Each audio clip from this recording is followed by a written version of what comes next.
तो उसने जो काम किया था, जैसे म्यूनिक में तख्ता पलट करने का प्रयास किया था, तो उसको उसके लिए मृत्यु दंड मिल सकता था।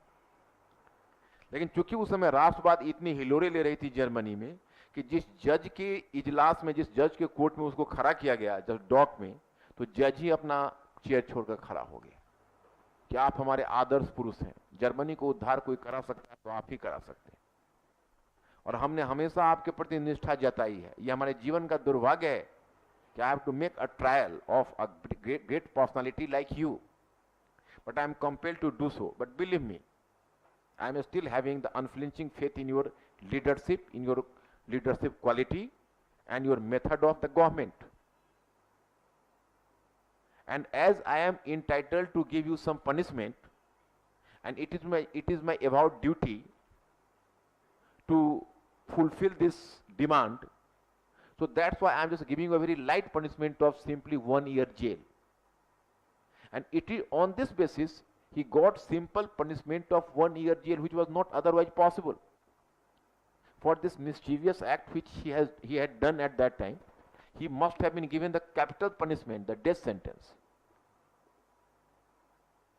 और जब वो 1 ईयर के लिए अंदर, उसने मीन कैंप नामक एक पुस्तक लिखी, मेरा संघर्ष, and in this text he just tried to chalk out his future strategy of seizing the power, how to seize the power, what methods had to be adopted in order to put control over the government. So in this way you can say Hitler turned to be a cult figure in Germany up to 1920s.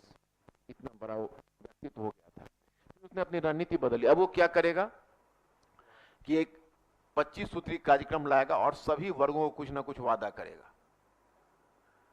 पूंजीपति जो Mussolini ने किया था, श्रमिक, छात्र, बुद्धिजीवी, बेरोजगार व्यक्ति और जर्मन राष्ट्रवादी, सभी को उसने कुछ न कुछ आश्वासन दिया।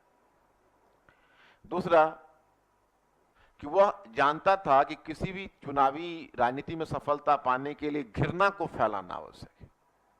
जब तक आप डिवाइड नहीं करोगे सोसाइटी को, तब तक आपको बहुत लॉयल वॉलंटियर्स का समर्थन नहीं मिलेगा। तो in order to create some cleavage within German society, उसने 3 लोगों को अपना निशाना बनाया। जेसुइट्स का मतलब है जो रोमन कैथोलिक, क्योंकि जर्मन क्षेत्र क्या था, प्रोटेस्टेंट था, तो रोमन कैथोलिक। दूसरा कम्युनिस्ट, और सबसे बढ़कर यहूदी। और उसकी राजनीति एंटी सेमिटिक पॉलिटिक्स पर खड़ी थी, यहूदी विरोधवाद पर खड़ी थी।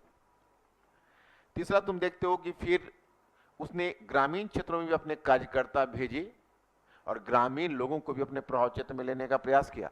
लेकिन फिर भी किसी आलोचक ने सच ही कहा है कि अगर विश्व आर्थिक मंदी नहीं हुई होती तो हिटलर शायद इतिहास के पन्नों में खो जाता। तो विश्व आर्थिक मंदी ने जो आर्थिक संकट की स्थिति उत्पन्न हुई और वाइमर गणतंत्र की विफलता को सुनिश्चित करते हुए हिटलर को की सफलता का मार्ग प्रशस्त कर दिया। 1929-30 की आर्थिक मंदी का भी बड़ा रोल है। और उसके बाद 1932 में चुनाव हुआ, उसमें नाजी पार्टी सबसे बड़ी पार्टी के रूप में उभरी। तो फिर राष्ट्रपति हिडेनबर्ग, जो प्रेसिडेंट हिडेनबर्ग था, उसे सरकार बनाने का आमंत्रण दिया और हिटलर जनवरी 1933 में वह चांसलर बन गया, जर्मनी का चांसलर बन गया। और फिर सरकार में आने के बाद तब वो सत्ता का केंद्रीयकरण कर लिया। तो अब इसमें लिखिएगा, हाँ, इस क्रम में उसने निम्नलिखित कदम उठाए। इसी पॉइंट में इस क्रम में उसने